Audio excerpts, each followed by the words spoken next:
Welcome to Your Mac Life for Wednesday, November 25th, 1 month until Christmas time. Show number 1071. I'm Shawn King. And I'm Kim Guy. Thank you guys very much for joining us here this Wednesday night or on the archive, if that's how you so choose to listen to the show. We appreciate you guys listening in however you can manage it. Thanks very much for joining us. On tonight's show, as usual, we'll talk to our good friend Jim Dalrymple of The Loop at loopinsight.com. We're also going to talk about the iPad Pro. I actually had a chance to go into my local Apple store, which is like 75 kilometers away.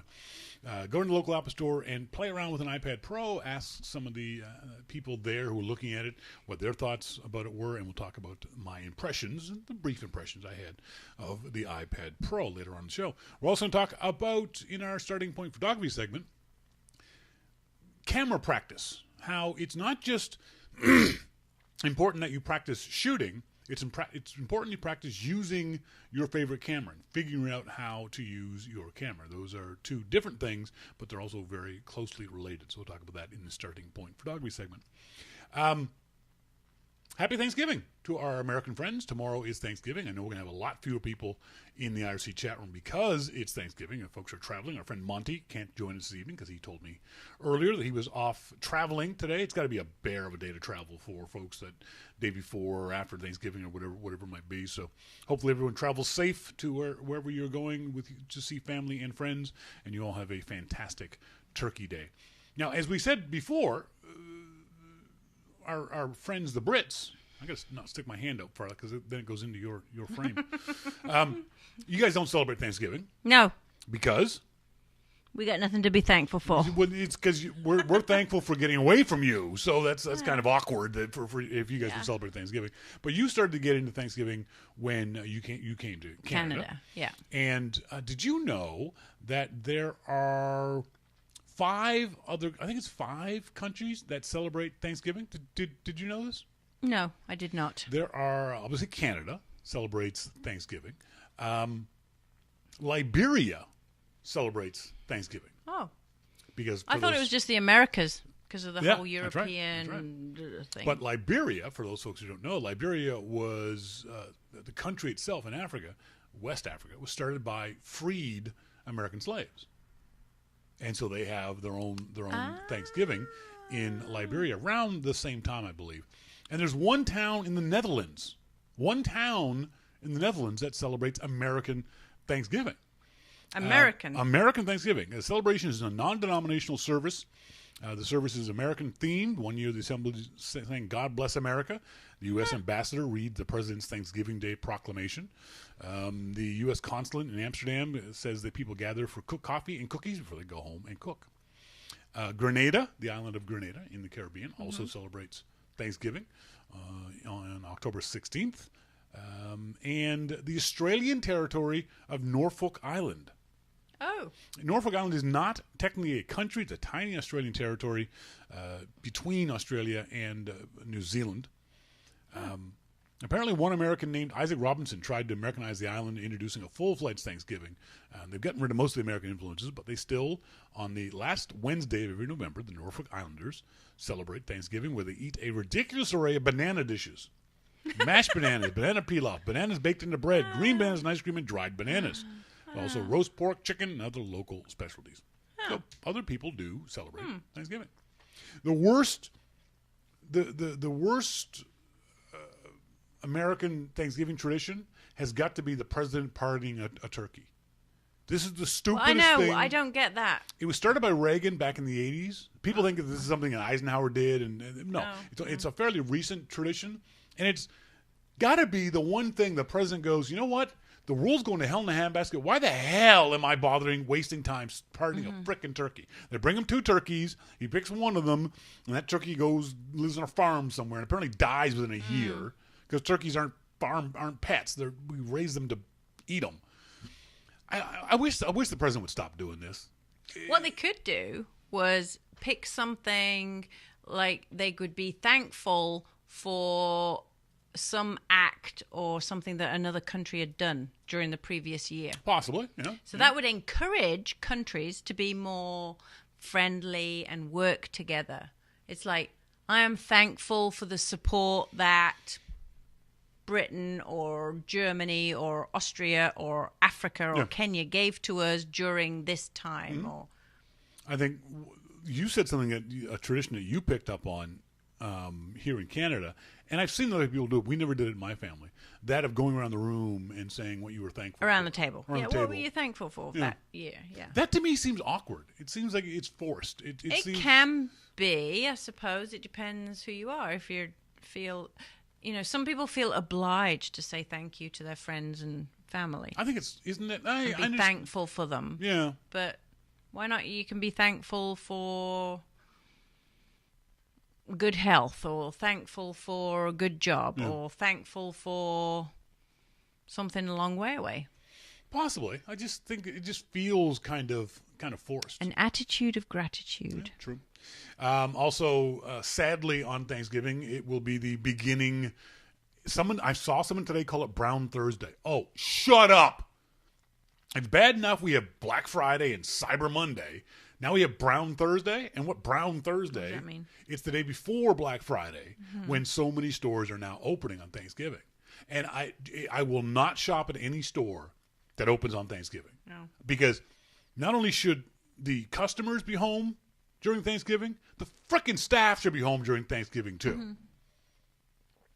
We told the story a couple weeks ago of the outdoor equipment manufacturer REI is closing on Black Friday. They're actually supposedly the biggest shopping day. It's not, but one of the biggest shopping days of the holiday season is the Friday after Thanksgiving.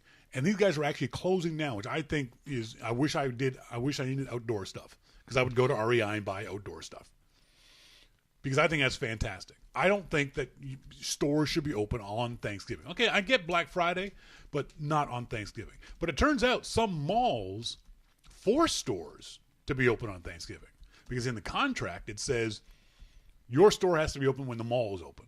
Yeah. And if we decide the mall is open on this day, then your store has to be open too. But still, there's a lot of stores who voluntarily will remain open and encourage folks to come down and shop. That, you told me it was Old Navy. I don't know if you've seen the commercial for Old Navy. Old Navy is running a contest that if you're in line on Thanksgiving, somebody in America will win $1 million. Somebody. So there's going to be...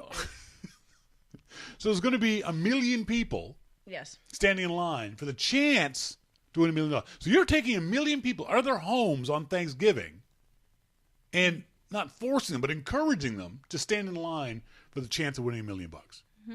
A much better contest would be if Old Navy said, if you buy something during this weekend, or even if you buy something on Friday, your name gets thrown into a hat for a draw to get something. To win the $1 million.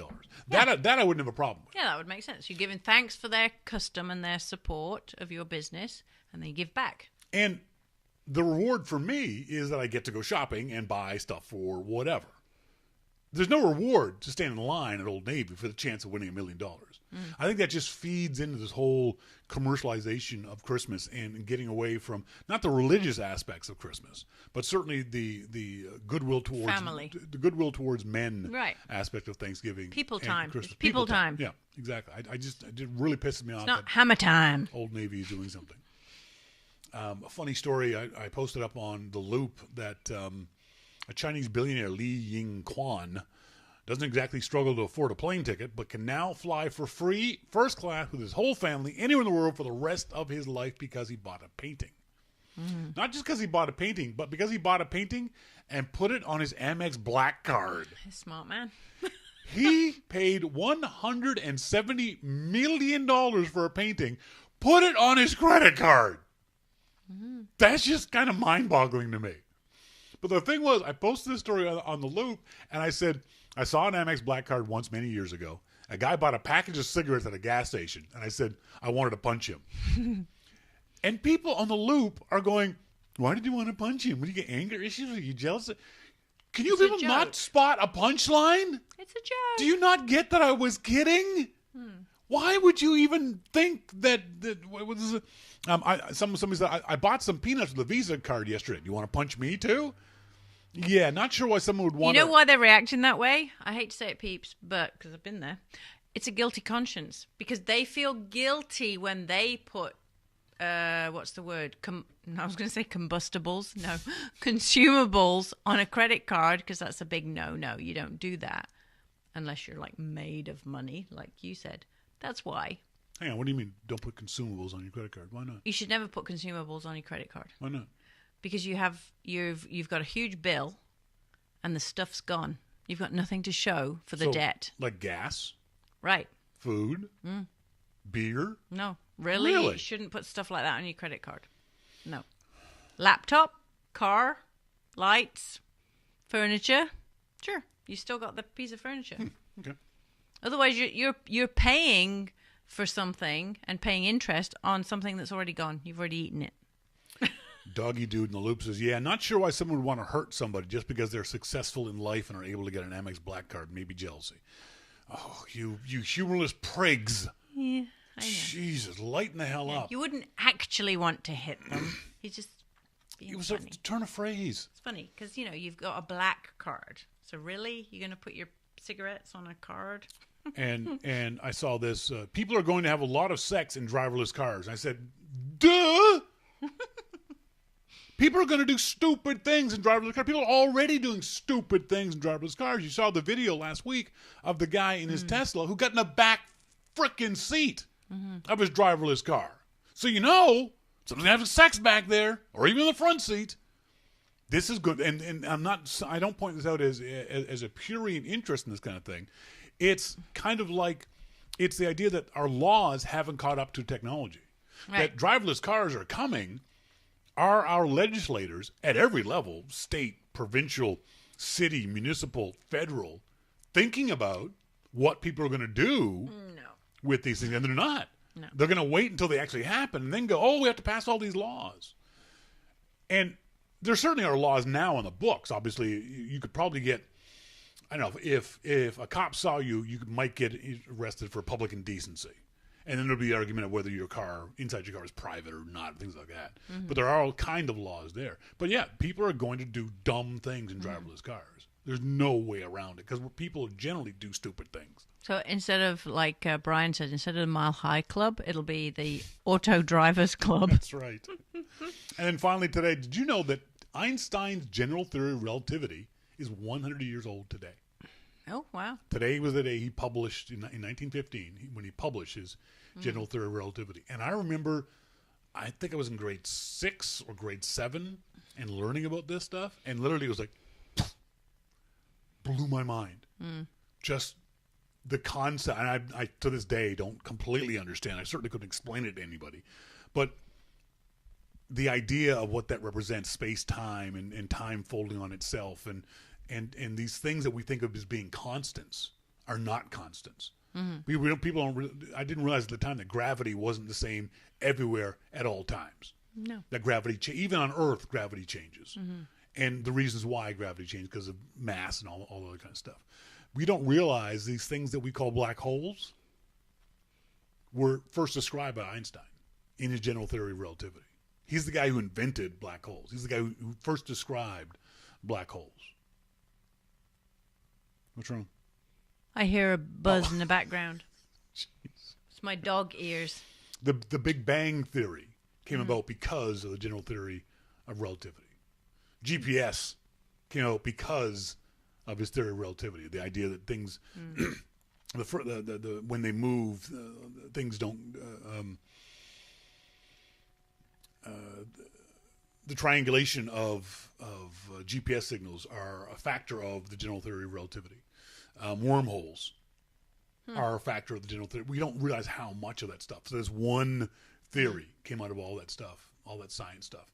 And it really, like I said, I remember when I was in grade 6, grade 7 and learning about this stuff, there was a comic book out at the time. You learned that in grade 6 or 7. Okay. There was a comic book out at the time that did a great comic description of what the theory was. The idea that, if a car is traveling at the speed of light and you turn the headlights on, can you see the light? Yes. And the comic book did a great explanation of that. Yes. Or the fact that time stands still when you get to the edge of a black hole. And I was like, as a 7-year-old, like, no, time always moves forward, but it doesn't near a black hole. Time slows down near a black hole.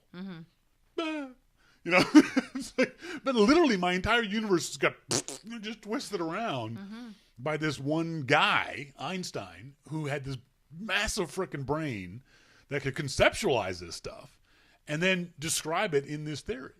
And I think that's why maybe to this day I'm still fascinated by science, is because of that great set. Because I remember thinking, wow, if this is true, these things I knew before this moment are no longer true. What else do I know that's no longer true? And that got me this curiosity of the world around me. So, today is the 100th anniversary of the general theory of relativity. Later on the show, we'll be talking in our Starting Point Photography segment about learning how to use your camera. Not just practicing shooting with your camera, but learning how to use that particular camera that you like the most and learning how to use it well and why that's important. We're also going to talk about my experiences with the iPad Pro. But up next, we're going to talk to our good friend Jim Dalrymple of The Loop at loopinsight.com about the week's news. This is your Mac Life.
Welcome back, folks. This is Your Mac Life. I am Shawn King. Thank you guys very much for joining me here on the show. As usual this time on Wednesday evenings, we have our good friend Jim Dalrymple of The Loop at loopinsight.com joining us. Jim, how you doing? I'm doing good. How are you? I am good. Anything interesting happen in your world this week? Sorry? Anything interesting happening in your world this week? No. You said something on Twitter. I know I didn't feed you that line very well. You're going to this Glance conference in San Francisco in a couple of weeks. What is the Glance conference? Oh, it's a conference on Apple Watch. So I think it's going to be very interesting. Are you speaking there or are you attending? No, I'm attending. Attending, okay. Yeah, it's put on by our friend Ben Bajarin and the folks at Creative Strategies and TechPinions.com. I think it's the very first Apple Watch conference that they're putting on, and I think it could be really interesting. So hopefully we'll hear more about that later on. I got a chance for the very first time this past weekend to go to an Apple store and briefly play around with an iPad Pro and the keyboard and the pencil and all that kind of stuff. Have any of your opinions regarding the Apple?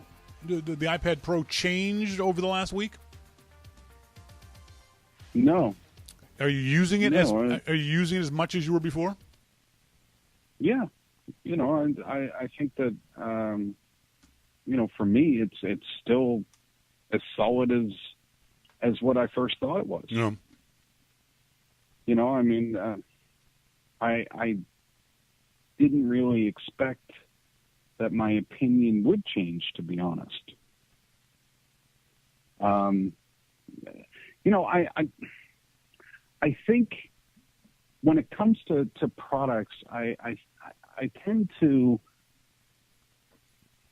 to look at the products, not only in a way of how I would use them, but how I may use them. And, I think that's the big difference in the reviews that I do. And, I think it gives me a pretty decent look on how I'm going to use them. So I know pretty quickly, within a week. And with a lot of these products, I get a week to be able to use them. So, I mean, there's some products out there that just aren't going to appeal to certain people. Yeah. And there are products that will. There are some that surprise us, like the iPad Mini surprised me. I said going into the iPad Mini release, I can't see use for it. And then I needed to use it daily for, months. Yeah, yeah. So, yeah, I think that's a big thing. So it's not often that my opinion changes. Services are a bit different, because services, you can't really tell how the service is going to work. Apple Music is an example of that. So, my opinion changed pretty quickly after I started using it for a while. You wrote, the day after last week's show, you wrote, "I don't want an iPad to replace my Macintosh." Why not? Well, a lot of that came from the conversation that you and I had, in that, people are talking about whether the iPad Pro can replace their laptop or not. And quite clearly, some of the people didn't want that to happen. So they knocked the iPad Pro. Well, it's not a knock on the iPad Pro. It's that you don't want that to happen. So I find it frustrating that people do these reviews and write-ups. If you talk to Federico Vitici at Mac Stories, an iPad Pro is his computer. An iPad is his computer. Federico has these incredible workflows, and more power to him. But that's not what I want. So when people say to me, could the iPad replace your laptop? Yeah, it could. It could. Sure. There's no doubt about it. It's powerful now. Yep. But I don't want it to. Yeah. I want I think the line that I used towards the end was pretty much summed it up for me. Right now, I'm very happy to say that the iPad is a complementary device to my Mac. Mm-hmm. One day in the near future, I may be saying that my Mac is a complementary device to my iPad. Yeah. That could very well happen. I suspect some version of that will happen. But I'm just not there yet. And I suspect that a lot of other people aren't either. And there's nothing wrong with that. The fact that you can't replace your computer with a laptop doesn't mean that, you're not on top of technology and that you're living in the past. And, it just means that you're not ready. So, yeah, it seems a lot of folks are trying to force, whether it be Apple products or products in general, into this little tiny pigeonhole instead of accepting the product for what it is. And I also believe that I don't think Tim Cook did us any favors either by saying, why would anyone buy a PC? I think I wish he had walked that back and not apologized for it, but better explained it, because it made it sound, oh, yeah, of course you can replace an iPad with a PC. Well, some folks can, but a lot of folks can't. And people will then criticize the iPad because it's not a replacement for their laptop. But that's not what it was designed to do. Yeah, you could use it that way, but I don't think that's the reason why Apple has invented the iPad Pro. Well, I think I'm obviously putting, yes, if you heard that, I just cracked open a beer. You and me both, brother. Things are pretty calm at the overpass right now. So, You got your Christmas box already now? Yeah, that's right. I don't mean to put words in Tim's mouth, but maybe if I can interpret what he said in a different way. Yeah. If the average person is going to buy a computer and they're going to do average things, not to say that the iPad isn't capable of more powerful things, but if they're going to do average things and they have a choice to buy an iPad or a laptop, then yeah, why would you bother buying a laptop? Yeah. You know, because the iPad has cell service. You can use it everywhere. You can take pictures with it. And yes, you may look like a dork taking a picture with it, but so what? If that's what you have, then you take a picture with it. Exactly. You can edit 3 streams of 4K video with Yep. it. That's more than any laptop can do. Yep. Simultaneous streams. You can use Excel, Word, numbers. You can do almost anything that you need to do. And yes, if I am going traveling and I leave the overpass here, would I take only an iPad? Most certainly. Yeah. Yes, I would. Yeah. Especially now, if I'm going for a week where, you know, I'm going to need to work and I'm going to need to do a whole lot of stuff, then I'll throw my 12-inch MacBook in the bag as well. Yeah. But I always carry an iPad with me because I do a lot of stuff on the iPad when I travel. Yeah, it seems common sense to, I guess, those of us who have common sense. The idea that you use whatever the best tool is. You don't use it. You don't use a hammer to undo screws. You use a screwdriver and use a hammer for nails and screwdrivers for screws, and you just use the right tool for the job and don't force the tool. That explains where I'm going wrong, then. That's right. Well, you could undo screws with the iPad Pro. It's thin enough on some of those edges that you got to pry that sucker open. Hey, one of the things I was surprised about was I didn't realize, I don't know if anyone's commented on this, how long the Apple Pencil was. It seems unusually long to me. It's almost a foot long, isn't it? Well, I don't know if that's unusually long, is it? Yeah, I don't know. I guess, you know why? You know what? I just realized as I was talking, the reason why I thought that, because Apple calls it a pencil and not a stylus. So mentally, I'm thinking of it as it should be pencil length. Well, I think the pencil is the perfect length. I mean, yeah. It was just one of those things I thought that was kind of unusual in picking it up. But, folks, if you get a chance, go to loopinsight.com and read Jim's article from last Thursday about how he doesn't want the iPad to replace his Macintosh. At some point in the future, maybe, but maybe not right now. Should Apple replace Jimmy Iovine, though? Holy shit. Talk about a guy you thought didn't think this way, jumping into a giant bag of shit. He's crazier than a bag of hammers. Is he ever, man? He just runs at the mouth all the time. I've interviewed Jimmy, you know, when with Apple Music and stuff, but holy shit. I mean, I don't know what I would have done if he said something like that to me. You know, and the best comment on this whole thing was Gruber's. Yes. When he said, "I can't wait to hear Jimmy's comments about women driving the Apple car." Hilarious. I mean, that was just hilarious. Now, and when I said on Twitter, I said, raise your hand if you're surprised that it was Iovine that stepped in shit and not Dr. Dre. I fully expected it was going to be, if someone was saying something stupid and get people offended, it was going to be Dre, not Iovine. Well, yeah, you know, it's not surprising it's either one of them. Yeah, true.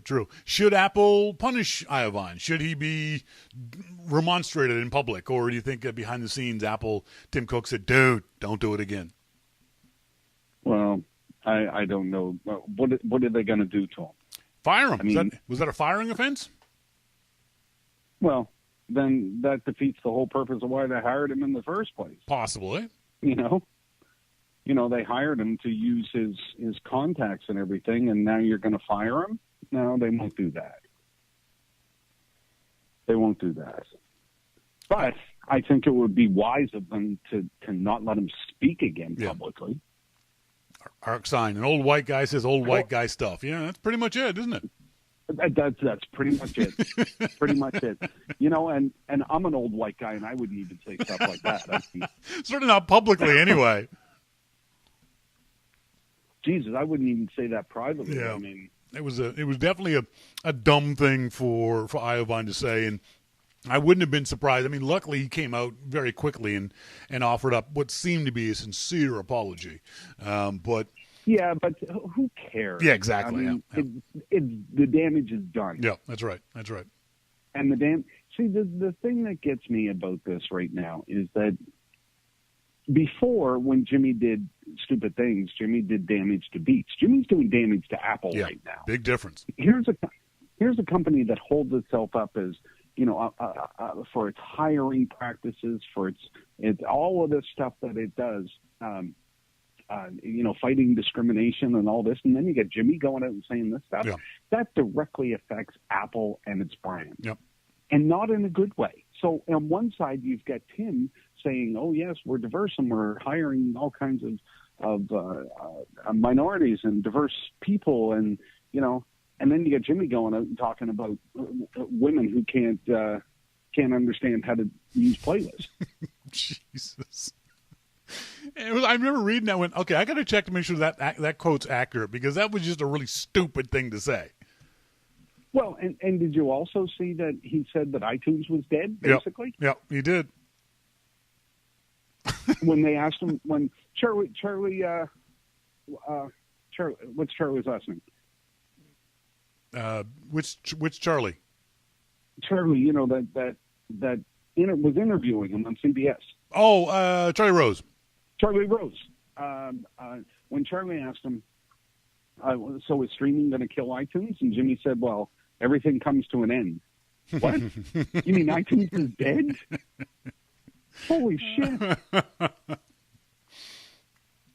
Yeah, there's something to be said for guys who are, free thinking and not corporate drones. But then you take that chance of those guys stepping over the line, because there's no one else. You would never hear Phil Schiller say anything like this. You would never hear Tim Cook say anything like this, because they're media trained in the Apple way, and they've steeped in that you couldn't get Schiller to say something like this, even if you fed him lines leading him down this direction. So I'm sure Ivine is in media training as we speak, so he doesn't say anything remarkably stupid like this ever again.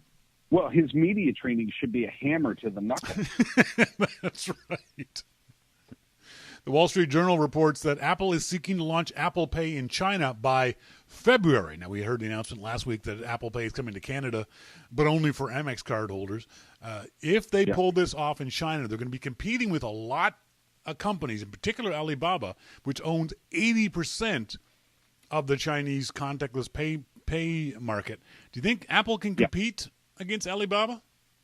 Oh, boy, that's going to be a tough one, man. It's going to be really tough. Did you hear that there's a holiday in China called Singles Day? Singles Day, yes. And I didn't know this. You know why I know it? But because I live in Vancouver. We've got millions of Chinese folks here in Vancouver, so it was fairly obvious. It's been around for about 10 years now. It's only gotten really big in the last 3 or 4 with the Western media notices. Well, do you know how it got big?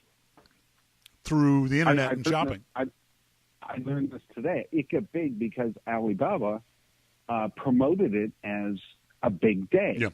And this year, Alibaba in one day did $14 billion in transactions. One day, one company. $14 billion in transactions. I was stunned. Yep. Now, granted, I don't get the best reception on my TV under the overpass, but I heard that. Yep. And I was stunned to think how much money that company did. Now, keep in mind that this day only became popular because that same company started to promote it as a day. Yep. I mean, it was always a day, but it was never. It was basically ignored before. Yes. But a few years back, Alibaba came and said, "Oh, this is what you need to do. Yep. You need to buy something special for the day," and that's what happened. And the other thing is, I've learned from Ben Bajarin at TechOpinions.com, it's also because of mobile e-commerce. The Chinese mobile e-commerce market is bigger than the entire e-commerce market in the United States, and because of contactless payment, which Alibaba first started doing in China in 5 years ago. Well, I don't think us Westerners really conceptualize how big the Chinese market is and how big it's going to get and how much it's going to affect our Western companies. I really don't think that the Western mind has really gotten their heads around how big that market is going to be. And I said this 5 years ago, 10 years ago, this was going to happen because just the sheer mass of humanity within China's borders is going to dwarf everything else. If not the entire world, certainly all of the United States and or all of Europe, which we think of as being the big consumer markets nowadays. And right, you and I talked about this many years ago. I said, do you think that there's a point in time where you believe that Apple's head office would move to China? And you said no. Do you still believe that? Yeah, I still believe that. I still think there's a possibility. I doubt it, but I still think it's a possibility because of the size of the Chinese market. No, I don't think so. Okay. Apple Store crosses 100 billion downloads with nary a peep from Apple. Remember the good old days when they had that counter on their website? You know, for the 1 billionth thing, 1 billionth download. Someone won a big prize. They won a bunch of Macs and they won a gift card. Apple doesn't even do that anymore. It's nothing. It's no big deal. Apple doesn't care that people are downloading 100 billion things off of the iTunes Store. That's a remarkable number that Apple kind of just blew off. I mean, according to Jimmy, iTunes is dead. That's it. That's right. Yeah, fair enough. That's got to be it. That's my only explanation. That's right. Did you see that video of I think The Verge did it comparing the iPad Pro and the Microsoft Surface Book? No. It was really interesting, if only because they made some interesting points. I think one of the best points that they made was that you buy a Surface tablet because you want to use full-blown Windows apps on the go on a tablet. You buy a iPad Pro because you want to have a tablet that can run versions of those apps. They made a good point that Photoshop runs on the iPad Pro in a iOS version, but Photoshop runs on the Surface as Photoshop, as a full-blown desktop application. There's no shortcuts that have to be done to make it an iOS app. It is Photoshop on a tablet, which I thought was really kind of interesting. I still wouldn't buy one, but what I'm saying is that the video, if you get a chance to watch, is really interesting.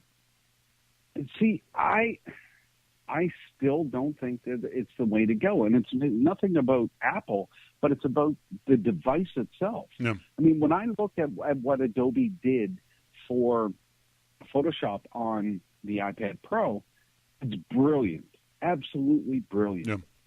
And it's easy, and you use the pencil, and all of the layers are saved, and you export it or save it as a Photoshop file, and everything is there for you. I mean, it's brilliant.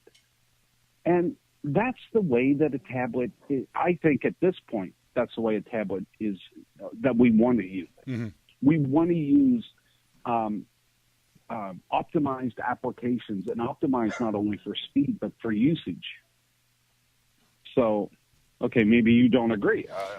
Well, not having used any of them, I don't know. I think it's an interesting point, as Brian says in the IRC chat room. But Photoshop and the Surface will get jammed up with malware, so that's possible. But I think the key is you don't look. What a lot of folks are trying to do, and this is what we talked about before, was that they're trying to fit either the Surface or the iPad into their cubbyhole instead of thinking of themselves. Okay, what do I want? Do I want a tablet runs iOS touch-based devices, or do I want a tablet that runs a desktop interface that isn't touch-based? The Verge was very good about that. They made that point fairly strongly, that one of the issues with the Surface is that it isn't a touch interface, whereas one of the best parts about the iOS device is that it is a touch interface. But the apps aren't touch interfaces either. Yep. And that's what's bothersome to me about this whole strategy, because you're putting, say, okay, here's in years to come, here's what I think is going to happen. Our devices are going to be touch enabled. Yep. So our main device is going to be something like an iPad, but it's going to be super powerful, and it's going to have apps like crazy, every app you can possibly imagine. It's going to be like the computer that we use today. That's how we're going to use it. Yep. And there'll be some old folks like you and I that still use a computer, and we have to go underground in order to get it fixed and stuff, but we'll still use a computer. But the apps will be optimized for that screen. Now, what would happen if you took a touch-enabled app and put it on a desktop? It really wouldn't work right. It wouldn't feel right. Yep. Well, putting a desktop app on a touch-enabled device doesn't really feel right. And I can't see how that makes any sense. You know, if you want me to use your app on a touch-enabled device, then make it touch-enabled. Make it full of gestures. Make it something that I'm going to be able to use. If you want to use a keyboard, fine, use a keyboard. Yeah. If you want to use a pencil or a pen or a stylus or whatever the hell you're going to call it, fine, do that. But make it so that it works perfectly, flawlessly, every single time, and I will use it. And that's in the years to come. ArcSign said in the IRC chat room, he said, Shawn, will Photoshop Desktop get innovations like Apple Pencil? Nope. He's right. They won't. No. The thing that's going to be interesting to me is I've yet to see someone do this, where you can use your iPad as a Wacom tablet for your Macintosh. And you can do that now. There are apps that allow you to use your iPad, the present iPad, as a second monitor for your iMac or for your MacBook. And that way you could use it as a drawing tablet directly into the Photoshop desktop. I think that goes back to what we were saying before. Use the best tool for the job in the best way that you can. That would be a really neat way to use an iPad Pro as a drawing tablet with my Macintosh. I think that'd be kind of cool too. Yes, absolutely. And I think, that's something that I talked about from the very beginning. Yep. I think something like that combination of technologies for Apple is going to be very interesting. Yep. And I don't doubt that they're doing something like that, but Apple comes out with their typical strategy of releasing stuff. Yep. Make sure it works first. Yep, and right. the strategy goes for every single product except Apple Music. But seriously, that's a piece of dog shit. I agree. I think part of it is because Apple Music was Jimmy Iovine's and Dr. Dre's baby, and that it was sort of the bastard stepchild of Apple, and they let those guys run with it, and they put out this complete crap of an app. I've stopped using it because it's so aggravating and so frustrating, and the interface is awful. Okay. There's nothing good about Apple Music. If that's the case, why is it that all the things that don't work with Apple Music are Apple-based? iTunes Match doesn't work. Yep. Syncing your existing library doesn't work. Yep. Playlists, that was Beats. Playlist is Beats. That works great. Yeah, true. Radio, algorithmic radio sucks balls. Yeah. In Apple Music. That's Apple. Yep. That's iTunes Music. That's true. iTunes Radio. All the things that don't work with Apple Music are Apple. Yeah. Yeah, I'm surprised that we haven't had a Steve Jobs-like apology from Tim Cook about Apple Music, because it's universally reviled for all the reasons that you state. No one who knows anything about the interface or things like that says they still love Apple Music. But they still have 6.5 million customers. That's right. It's not bad. It's not bad. It is bad. Out of 500 million? Yeah, no. I'm saying after the first 4 months, that's not bad. Spotify's only got 20 million customers, and they've been around for 10 years. Yeah, but I don't think we agree on this one. How many does Pandora have? I don't know, to be honest. I know Spotify's the biggest at 20 million. I don't know how many Pandora has. I know it's not that many, so I'll have to find out. Folks, been talking to Jim Dalrymple of The Loop at loopinsight.com. He has his own very good podcast. They're called Amplified and The Dalrymple Report, both on the iTunes store. Check it out when you get a chance. So you're down in the States. Are you doing anything for Turkey Day tomorrow? Oh, well, I might have something. You go down to the... Whatever. Sometimes drivers in the overpass, they throw shit up there, right? You can go to one of the local shelters and get a turkey dinner. Oh, there's an idea. See, there you go. You can do that. Jim, thanks for joining me, buddy. Appreciate it. Thanks, man. Have a good night. Bye-bye. Bye.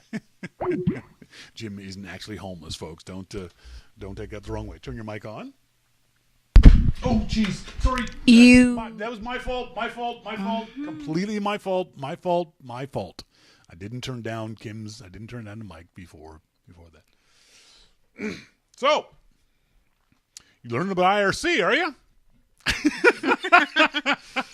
Yep. Trying to go, oh, okay, I shouldn't have been there. You did exactly what people do. Instead of asking, how do I do this thing, you just went and tried to do it yourself. There's nothing wrong with that. I know. Nothing wrong with that. But you've also done the same thing that I guarantee you everyone in the IRC chat room has done. Mm-hmm. You sent a private message publicly. Yeah. I did it on Twitter. When I would say things on Twitter that I thought was sending a direct message to someone, it turned out to be public. Luckily, it's not too embarrassing. Yeah. You're lucky you didn't say anything really incredibly rude or things that I'm Shawn, I did. When I screwed up on Twitter, it was something rude. Something I shouldn't have been saying. But yeah, for those folks who want to know, Brian had some advice on how to send a private message through IRC, and because every client is different, I didn't actually have to do that because I kind of tried to mimic what you showed me, where you click on the name that's in the list. I have noticed, though, you keep dropping out and then dropping back in to... But I don't know how to get back in there. Oh, are you quitting out of the app and then coming back in? Yeah. Okay. I don't know how else to do it. Click up there. I tried that. It didn't work. There you go. Oh. You click on that name. Okay. Those names on the left-hand side are the different chat windows you have open. So there's the main window there, and below my private one. And your private ones will be below that. Okay, sorry, peeps. And every chat client is different. So I can give you the advice we use for XChat Azure, but they're different for Colloquy. They're different for everything else. So if you're, but as Brian is about to say, as Brian points out, the IRC command, the typing command, is universal. Works in every app. Oh. The interface is going to be different for every app, but if you type in IRC commands, because they're based in the IRC server, not the IRC client interface. What Brian points out is that is going to be the same throughout all clients. Okay. The query command it's called. If you have any questions about IRC, you can always ask the folks in IRC. Sly knows a lot about IRC. Brian knows a lot about IRC. I know Monty does when he's here. So if you have any questions about IRC, what it is, how to use it, that kind of stuff. Do people use this in business? Yes, absolutely. Absolutely, yeah. So they have not necessarily... Like they can't hear it necessarily, or can they? Do both? No. Can you just do IRC, like where you type? Yes. Yeah. So you could have a meeting where you just type shit. Sure. There's a better looking app called Slack, which has become very popular for business people, where you can make these private rooms. You can make private IRC rooms too, but Slack allows you to make private rooms where you can add documents and you can add pictures and you can add other kinds of things for your business. But yeah, IRC for the longest time was exactly that. It was you could use it as a business meeting tool. It's anytime you want to get together with a group of people who want to text chat to each other. Whether that's business or personal, or let's talk about comic books, or let's talk about...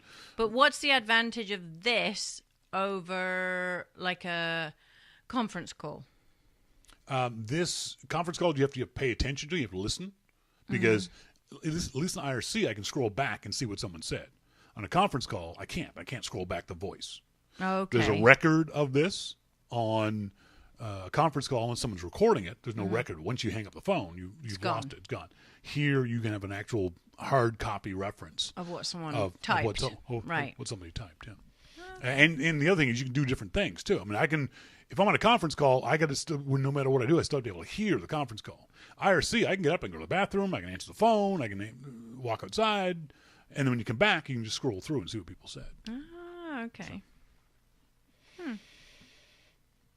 Brian Monroe says, yes, Slack and Transmission is much better and easier to use. The other thing is it's a lot easier to get into those apps than it is to get in IRC. IRC can be a little bit complicated for the average person to sign up for a server and for all the other kind of stuff.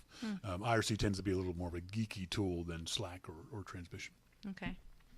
So as I said, I went down to my local Apple store this past week, saw the iPad Pro for the very, very, very first time, and the pencil, and the keyboard. I saw the Apple TV. I didn't get a chance to use it because it was swarmed by children playing Frogger, Crossy Road, whatever the hell it's called. Crossy Road. Crossy Road. They had a big screen TV. That's probably like 50-inch TV.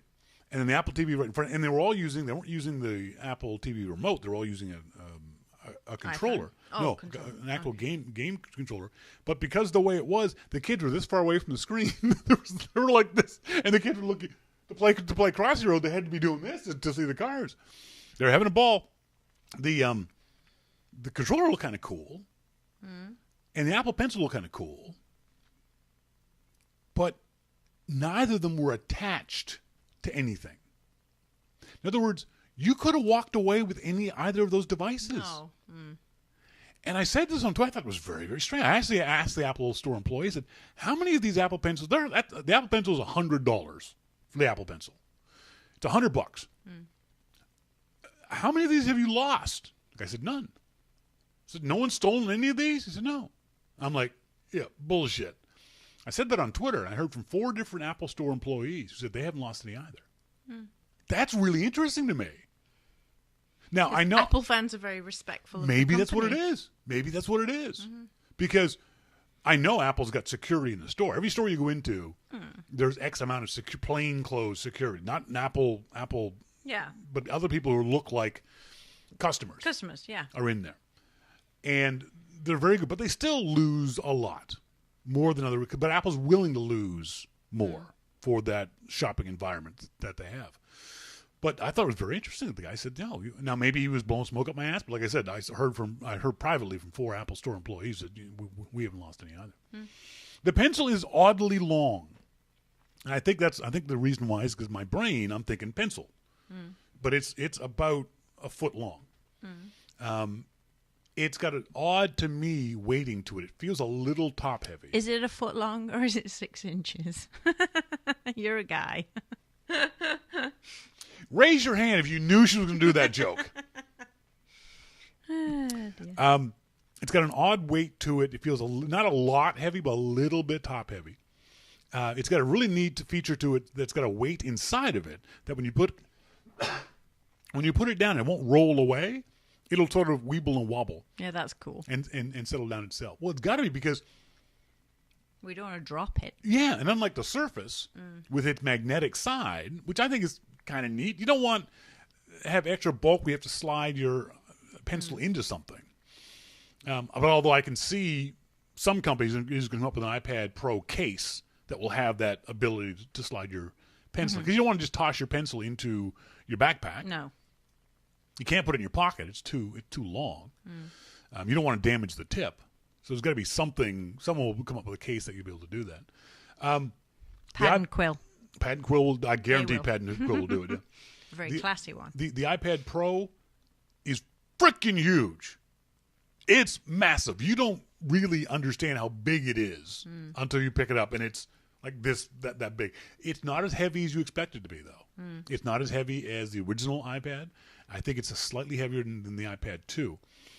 You expect this thing to be very, very heavy. It's not.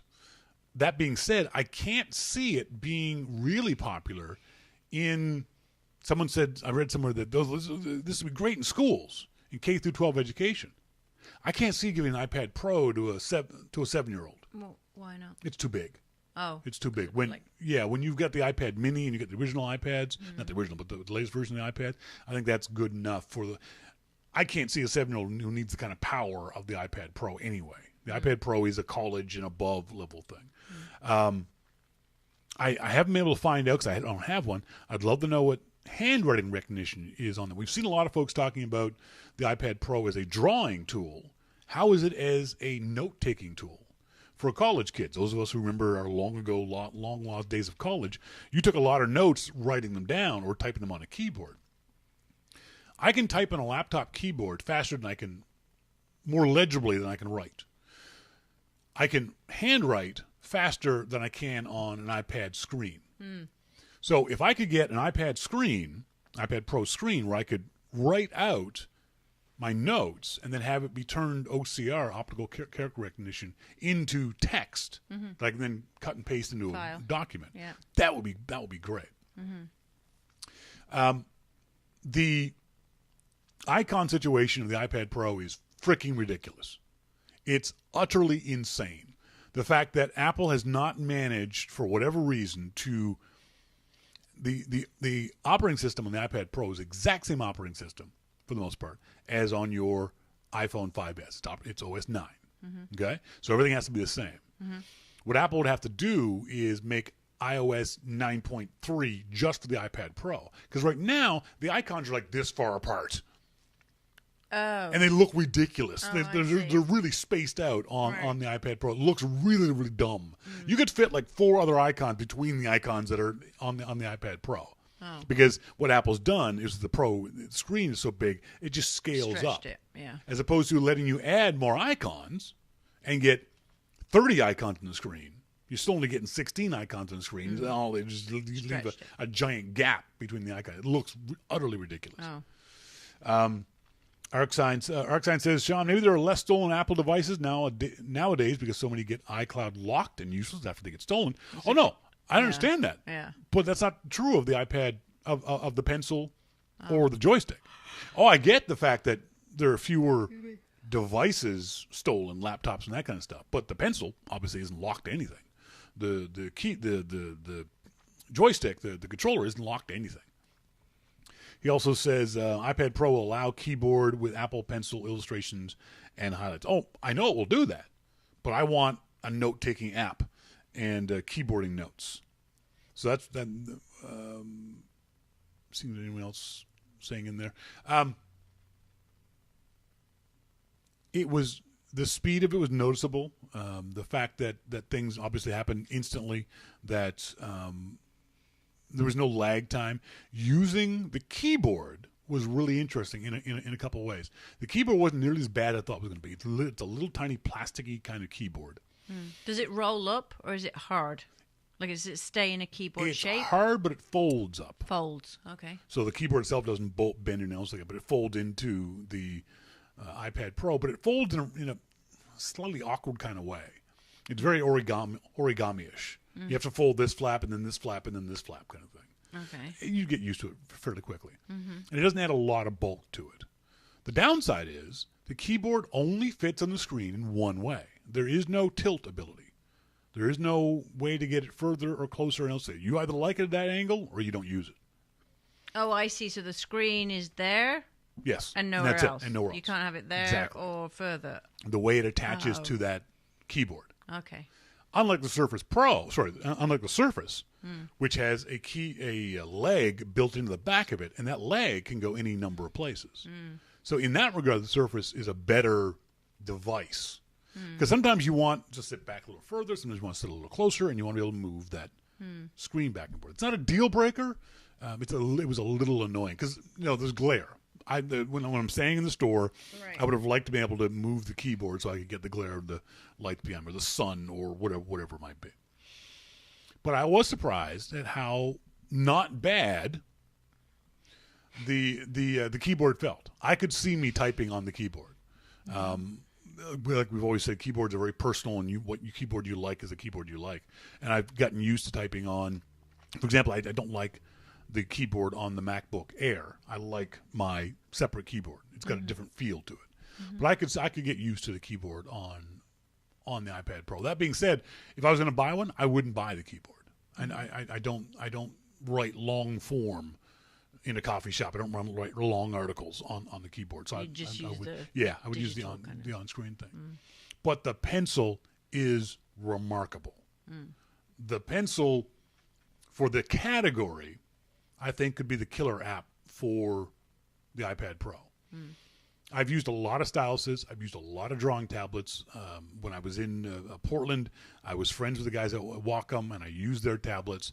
And I've used the Cintiq, and I've used every stylus known to man, and they all sucked. And they all sucked for a lot of the same reasons. That there's a gap, a visual gap between where I put... feel you're doing and what actually happens what on happens on the screen. Yeah. And then there's a lag from the time I start drawing and the text, the line actually showing up. That's true of everything. The leg is a little less in other places, and the pencil from the nice folks at 53. I showed you that and it feels like a little chalk pencil. Great, cool little app, but I stopped using it after about a week because it was annoying. The other problem with a lot of tablets that you're looking at a screen on is as I'm drawing down here and stuff's happening up here, there's that disconnect. I can't see my hand moving. That's how you draw. It's like the whole... Exactly. Yeah. And I will freely admit I can't draw a straight line with a ruler, but I opened up a few of the Adobe Sketch app and some other apps and started just freeform scribbling, doodling with the pencil, and was immediately drawn into the process. There was nothing taking me out of it by making me annoyed, by making me wait for a line to show up, or by making me think, oh, geez, I put it here, but the line shows up over here. That gap is non-existent on the iPad Pro and the pencil. And the motion of it, pencils, pens are all different. You like different things. I know Sly likes a certain kind of pen. I like a fat, thicker pen. That the pencil from iPad isn't very thick. I would like to have a better one. Now, I can see a market for a company that would allow you to buy a sleeve. Exactly. You slide your pencil into the sleeve. It's a little thicker. That being said, the tilt functionality of it and the pressure sensitivity is really cool. Like literally, I pushed down a little harder on the iPad Pro and did a brush stroke, and it was thicker. You go slow and the line's thin. You go fast and the line. Really fun. Really, really fun.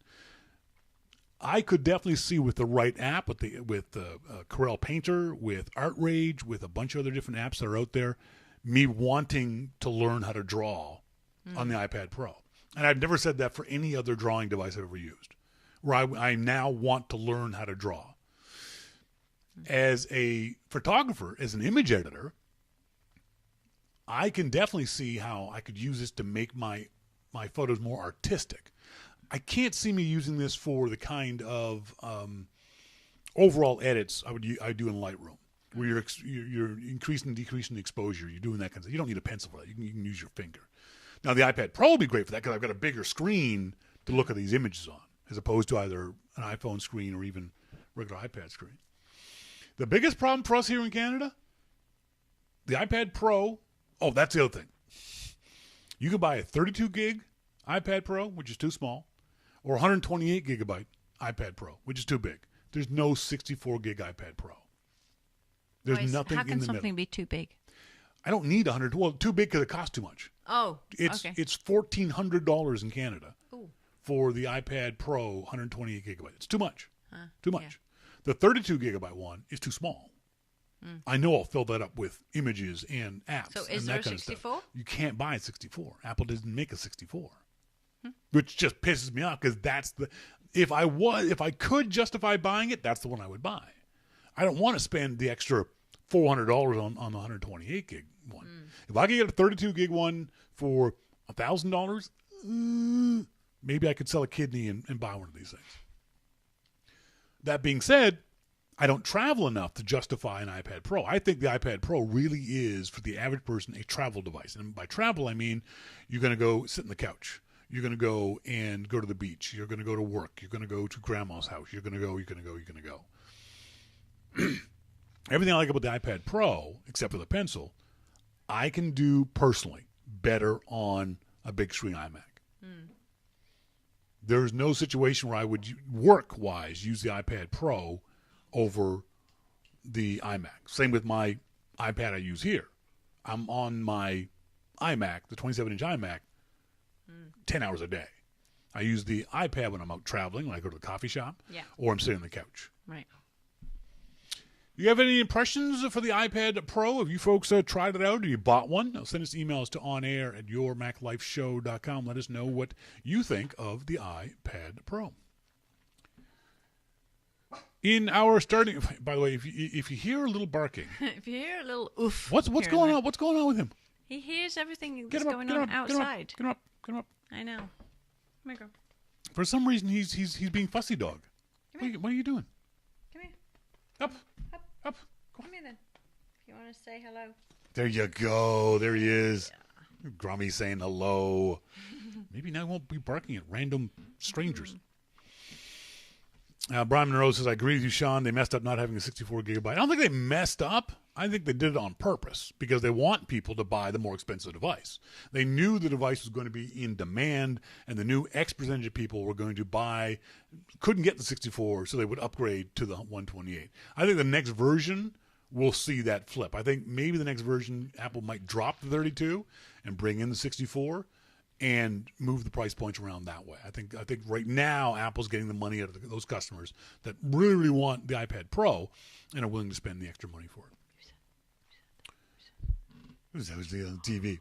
In our starting point photography segment, I went out Kim and I went out this past weekend with some friends from our Meetup photography group to the Fraser Valley Bald Eagle Festival. Those of you who have heard me talk over the last year I've been living out here in Chilliwack of how pretty it is out here. I posted on Facebook and Twitter yesterday a picture of my view of my window, and that window behind Kim that you see there is the view I posted on Twitter and posted on Facebook. Literally, when I look out that window, that's the view I see, the mountains with snow on them. It's beautiful. And quite often around here, we see magnificent bald eagles, just unbelievably beautiful, beautiful animals. So this past weekend, the Fraser Valley Bald Eagle Festival was on, and what it is this particular area of what's called the Fraser Valley, the salmon are running, and that's food for the eagles and other things too. So the eagles are hanging out in particular areas around. What's the place up near Squamish? Brackendale. Brackendale. So if you're on the other side of town, you can see the same thing up in an area called Brackendale. And so you go out and you see a bald eagle. All right, fine, no big deal. Except we went out, we get out of the car at the Tapaderas Estates, and we look up, and how many bald eagles do you think there were when we got out of the car and looked up in the sky? 10. At least. Around. At least 10 or 12 bald eagles just making big circles in the sky. It was like, holy crap! We walk out to the estuary, the marshland where the eagles were. Now, humans aren't allowed to go onto the marshlands, protected areas. We have to stand fairly far away. And in the one picture I took, there were 27 bald eagles. Mm-hmm. And that was zoomed all the way in. So the area I was looking at was about that big, and yet the sandbar they were on was probably this big. So there was probably, if there were 27 in that, there was probably at least 100 bald eagles. In the whole area? In that area. Oh, yeah. Just gorgeous. And I didn't know this until I moved out here, that they're what they call juvenile bald eagles don't have the white head and the white tail. No, they're more browny. Yeah. So we saw a bunch of those, too. Yeah. We saw a bunch of juvenile bald eagles. So we go out there, we take pictures. The nice folks at Creston had spotting scopes. They had big, huge telescopes and big, huge binoculars that you could check out the animals, check out the birds with. So I took out the Olympus M1. I love this camera. It's a mirrorless camera from the nice folks at Olympus. And for the first time, I used this 75 300 millimeter lens. Kim and I had gone out the Thursday before to scout the location out and to see what we could see. And I used this to take some pictures. The problem was, this is a 75 300 millimeter lens, and that's generally considered to be a long-range lens for shooting wildlife. You know, you can't get real close to the eagle, so you need a lens to bring them in close. So this thing goes out to 300 millimeters. So I took a bunch of shots, and I came home and was surprised at, frankly, how bad the images were. They were really soft when I zoomed in on them. They were really fuzzy, like they weren't in focus. And I thought, well, maybe I'm just screwing the focus up. Maybe that's the problem. So I messed around with the focus on this, and we went on Saturday, took similar shots. When I got them home, same thing. Even the ones I knew were in focus, when I zoomed in on them, they just didn't look as good as I wanted them to. Except when I looked at the they had a static display. The folks at the festival had a cute, oh my God, such a cute little owl. It was, what, about that big? I mean, little tiny little owl, big, bright yellow eyes, and a full-grown, I think he was 13 years old? Yeah, it's 13. 13 years old, 9-pound, saucy, bald eagle. We couldn't get too close to him because apparently bald eagles get a little skittish. And apparently, the last thing in the world you want is a disgruntled bald eagle. Have you seen the claws in those things? They've had like a 6.5-foot wingspan, man. You don't want a pissed off bald eagle. So we were about 10 feet away from the bald eagle.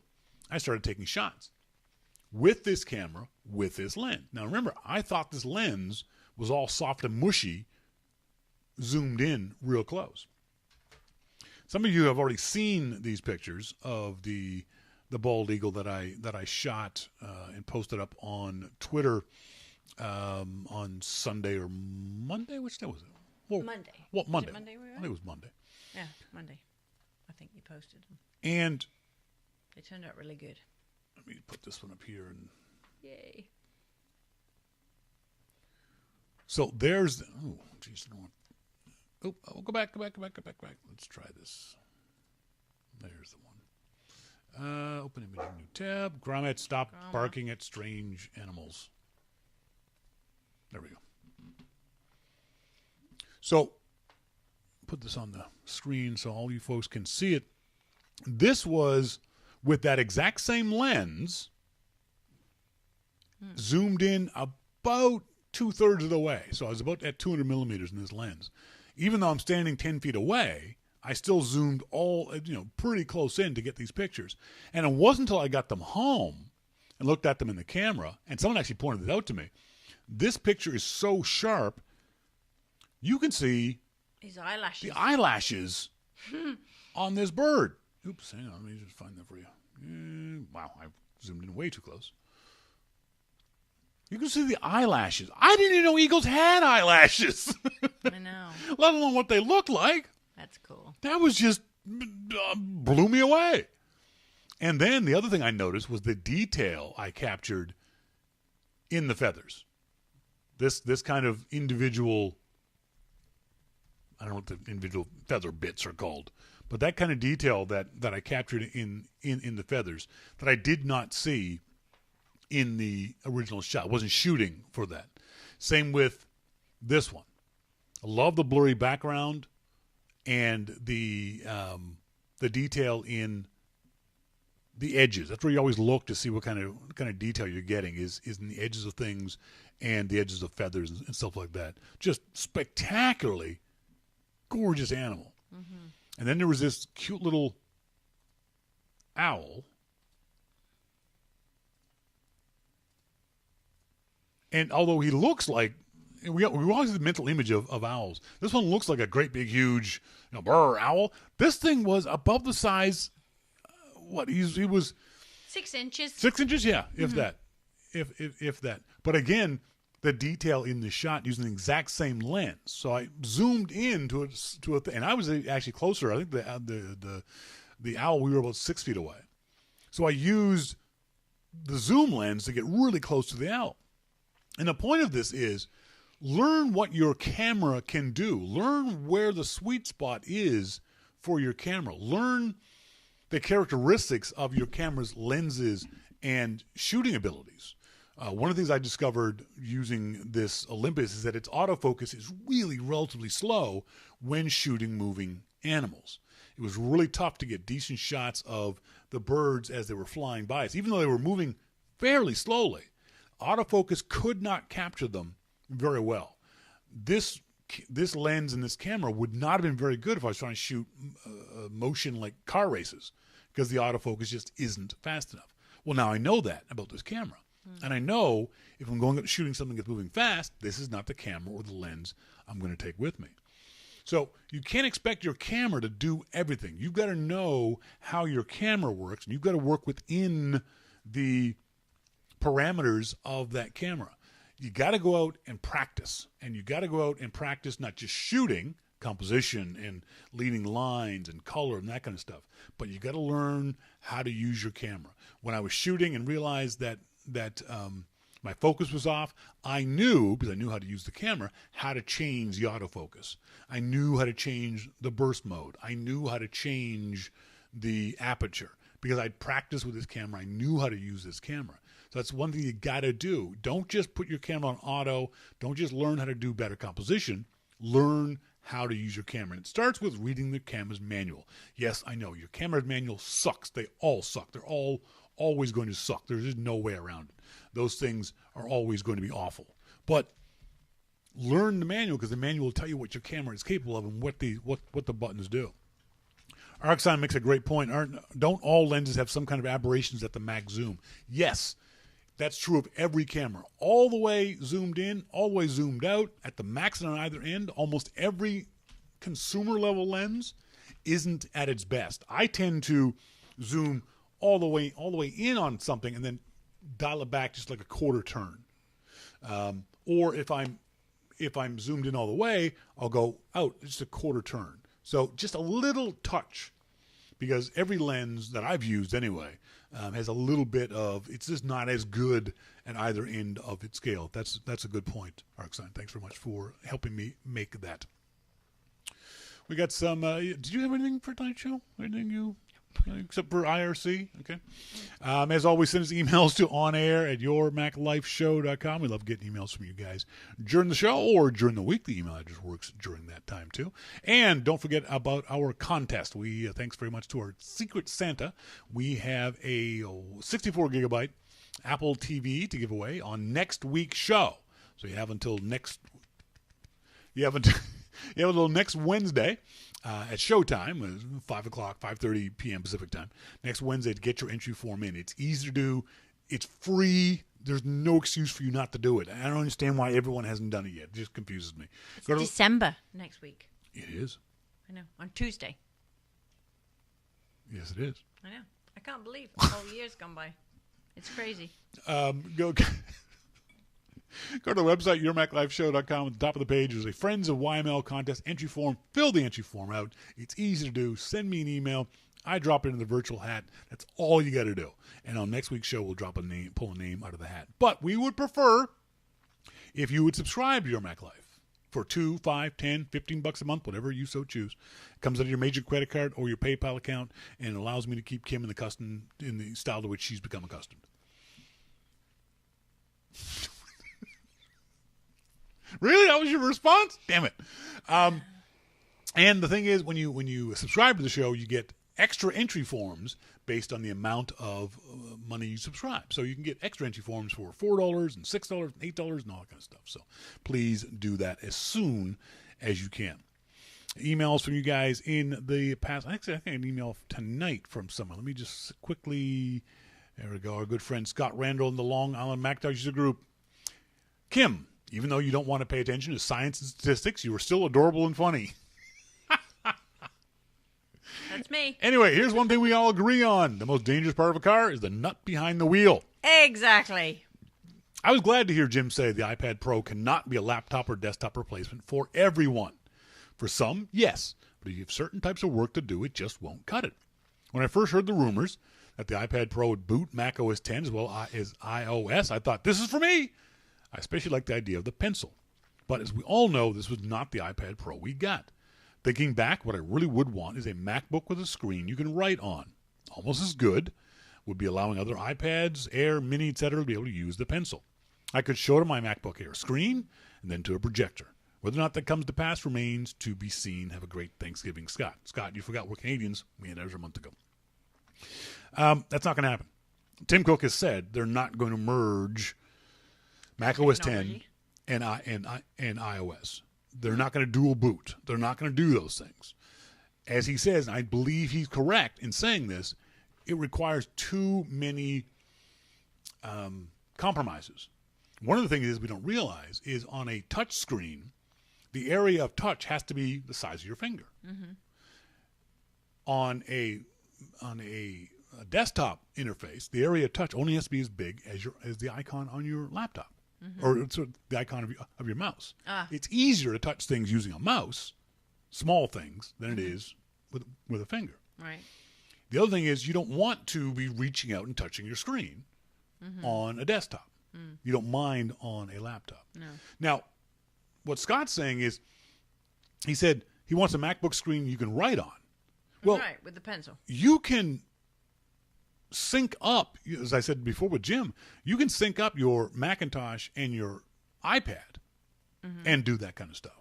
I can have my iPad run as a second monitor on my Macintosh, Can you write on it? and I could write on it that way. Oh, okay. Or you could use the iPad to write on and then transfer that data to the Macintosh. And what do you write on it with? Your finger? A stylus, some kind of, or your finger. Stylus, Yeah. but not the pencil. Not the No, pencil. because the pencil, and this is something people keep saying, he said, The pencil's only for the iPad Pro. only for the Pro. Almost as good would be allowing other iPads to be able to use the pencil. That can't happen because it's not a factor of the pencil. It's a factor of the iPad Pro screen is completely different from that of other iPads. Right. So And- it knows how to receive Exactly. the pencil. That's right. The That's others right. don't. You can't even use the pencil with other iPad as a stylus because it doesn't work the same way. Right. Yep. It doesn't work at all the same way. Now, iPads moving forward, you'll be able to eventually use the pencil on them, but it won't be retroactive because the screen of the iPad simply doesn't work that way. Hey. Arcsign says, we're all the Franken-Mac people. We need a MacBook that holds an iPad in place of the screen and transmitted video to the iPad. Yeah, that's exactly it. Thanks very much for the email, Scott. Appreciate it, as always. Where's my other emails from people? Will you stop barking, dog? No, he's very, very chatty today. I got a question. What's the best camera for advanced amateurs in humid weather? Well, it doesn't matter whether you're an amateur or not. The best camera is one that's got water sealing on it. And you can see that in the specs of the camera. They're generally upper level, more expensive prosumer cameras. For those folks who know I'm a big fan of the Stylus Tough. The Olympus Tough line. TG4 is the latest version of it, which are waterproof. Any of the shots you saw of us in Mexico where I was underwater, that's the camera I was using. But don't you still have to acclimatize your camera and gear to the Exactly. I was going temperature? to say that. My Canon D600 is water sealed for humidity and rain. I wouldn't take it underwater, but it's got seals to prevent water getting into it. But when it comes to humid environments, like we were in Mexico, I didn't realize this. We're in our room, Air conditioned. air conditioned, because we're Canadian and a Brit, we want it cold. And when we went outside the first day, I couldn't take any pictures for the first 20 minutes because the lens on my camera had all fogged up. And what you do with that is you leave the camera outside. You bring it inside. Obviously, you don't want to leave it out overnight. You wake up in the morning as you're showering and shaving and getting ready to go. You put the camera outside. Let it acclimatize to the humidity. There's a difference between humidity and obviously a water environment. A lot of cameras can deal with humidity. Not a lot of cameras can deal with full-blown water environments. My Nikon D600, I'll take out in the rain. I'll cover it minimally, but it'll be okay in the rain. Your iPhone, obviously, you can't take out in the rain, so it depends on what kind of camera you're getting. Scott Thrift down there in Sydney, Australia, was recently lucky enough to listen to this. I was lucky enough to win an iPhone 6 and an Apple Watch. Both? Both! Whoa. Score! Yeah, double. And yes, Whammy. it is awesome, he says. But Yay. I was really bemused to discover there's no direct support for the podcast app. As Apple invented podcasting, I would have thought they would support it. Okay, first of all, Apple didn't invent podcasting. All right? Apple did not come anywhere near. People have been doing It's podcasting. just, I think most Apple geeks do podcasts. People were doing podcasting 10 years before Apple called it podcasting. Hello. 22 years. Hello. So don't say that. Yes, I can start a podcast playing on my iPhone and then start, stop, pause, etc. via the watch, but there's no way to start playback directly. I've been getting less and less happy with the built-in podcast app on the iPhone for some time, and now I've been forced to find an alternative so I can listen to you and my favorite podcast. This is a really poor step on Apple's part. I don't know what he's talking about because I don't listen to podcasts. They're really not my thing.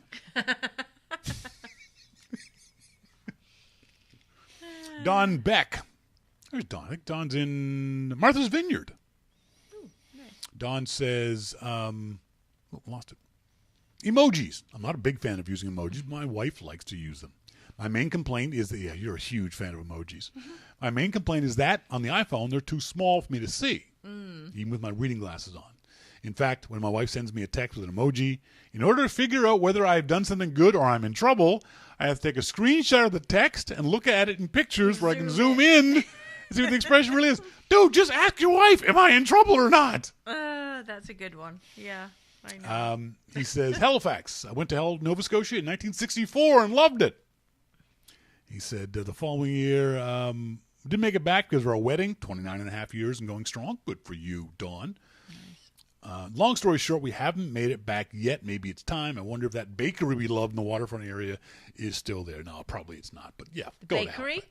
Yeah, in Halifax. Halifax. No, you were talking. The picture I showed you was LaHave Bakery. Oh, okay, yeah. But a bakery that was in there 64 is unlikely to be there now. Maybe not. But there'll be a different bakery. And it'll still be in Halifax. So, yeah, you and your lovely bride should go to my hometown. Facebook versus Twitter. Now, it was interesting to hear Kim's thoughts on the differences between Facebook and Twitter. My preference is Facebook. Oh. I finally joined Facebook many years ago when my daughter in Arizona convinced me the only way to keep up with our extended family was to join. Yes. Since then, I have friended many people beyond my extended family, but only people that I know personally and think might be interested in keeping up with the highlights of my life. Right. That's so vain. I'm kidding. I've got friends who I graduated school with, friends who live here in Martha's Vineyard, and fellow square dance callers that I know from all over the world. Isn't that cool? He's a square dance caller. Mm-hmm. That's a very big skill. Mm-hmm. I use Facebook to keep in touch with friends. On Twitter, I'm Don Beck. I have over 400 followers, many of whom I don't know. Only post when I want to broadcast a general comment to the world, which is not very often. For me, it's Facebook for communication with friends and acquaintances, and Twitter for shouting into the ether when I feel like it. I try to be selective on whom I follow on Twitter, but it's still too much for me to read, especially since I'm a slow reader. I pretty much limit my Facebook time to my iPhone, or I would never get anything else done. Anyway, thanks to you and Kim for keeping me thinking. Thank you, Don. Thanks, Don. But you're right, because you make that point that, well, it's the same with everything in life. It's only as good as what you put into it, really. What you get out of it is what you put into it. So if Facebook depends on who you follow, the same as Twitter. Yes, that's right. Yeah, I find Twitter more interesting just because the people that I happen to follow, and I don't even know them personally, I find interesting. Yes. They either think like I do or, the same... Very funny. Same sense of humor. Whereas some of the people on Facebook are just people I know, but probably not really think like me. So some of the stuff they post, I go, oh, really? It's like, yeah, you have some racist friends on Facebook. I do, and I'm not a racist. It's just like, oh, dear. Yeah, so, no. But yeah, both of them are about who you follow. Yeah. That's the key for both. Not who follows you on Twitter, because anybody can follow you on Twitter. Unless you protect your account, unless you block your account. Anybody who wants to click the follow button can follow you. Right. But what do you care? Even if it is a spammer, even if it is a spam bot, even if it is a fake account, there's who nothing cares? really on there. Yeah. The only people who care are those who care about their follower count and how many of those people are real. And I don't. You asked me that when we first started talking to each other. How many followers do you have on Twitter? Yeah. I don't know. How many people do you follow on Twitter? I don't know. I don't care. It has nothing to do with how I use Twitter. The difference, as I said last week, for me, I just don't like Facebook's interface. I like Twitter's interface. It's faster, it's easier, it's quicker. Yes, I do like that. I hate Facebook's interface. And I follow very few people on Facebook. And the people I follow on Facebook are generally 99.9% of them only people I know in real life. I'll follow complete strangers on Twitter. If they're interesting. Me too. That's the key for me. They've got to be interesting. I think everybody on Twitter that I follow, I have never met. Except Vito. Oh, Vito, yes. Brian Monroe says you can use third-party tools with Twitter versus on Facebook you have to use their tools. That's a good point. Brian Monroe says lots more drama on Facebook than on Twitter. Yes, see, that's what I find. I disagree with that. I find that. But that's because that's who you follow. I get a lot of drama on Twitter. I create some drama on Twitter. I don't create any drama on Facebook. It's who you follow. Yeah. whatever your Facebook feed or your Twitter feed is, it's because of who you follow. If there's a lot of drama, it's because the people you follow create a lot of drama. True. If there's a lot of comedy, if there's a lot of boring, if there's a lot of anger, you followed them. Then don't blame anyone else but yourself if you don't like your Facebook or Twitter feed, because you created that. It's called a social stream. You've created your own social stream. You voluntarily clicked on that follow button and invited those people into your social stream. So if you don't like your social stream, it's your own fault. Click. Folks, that's it for tonight's show. I want to say thanks very much, as always, to our good friend Jim Dalrymple of The Loop at loopinsight.com for joining us. Thanks to you guys for being here, whether you're tuned in live or whether you are listening in via the archive. Don't forget to send in your entry form for the Apple TV. On next week's show, we will be drawing that. To all of our American friends, hopefully you have a fun, happy, safe Thanksgiving.